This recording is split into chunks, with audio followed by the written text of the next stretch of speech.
மருந்தகங்களில் மருத்துவரின் பரிந்துரை சீட்டு இல்லாமல் இருமல் மருந்து வாங்குவதற்கு மத்திய அரசு தடை விதித்துள்ளது.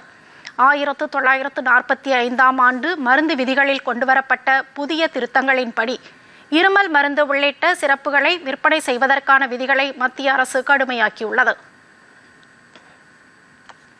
அதன்படி மருந்தகங்களில் இருமல் மருந்து வாங்குவதற்கு மருத்துவரின் பரிந்துரை சீட்டு கட்டாயம் என உத்தரவிடப்பட்டுள்ளது.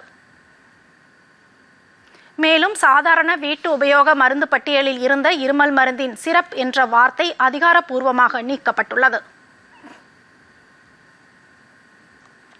உரிமம் பெற்ற மருந்தகங்களில் மட்டுமே இருமல் மருந்துகளை விற்பனை செய்ய அனுமதி அளிக்கப்பட்டுள்ளது.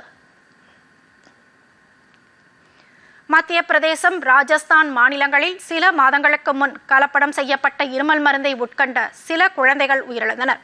இதனைத் தொடர்ந்து பொதுமக்களின் கருத்துக்களை கேட்ட பின் இந்த நடவடிக்கை மேற்கொள்ளப்பட்டுள்ளது.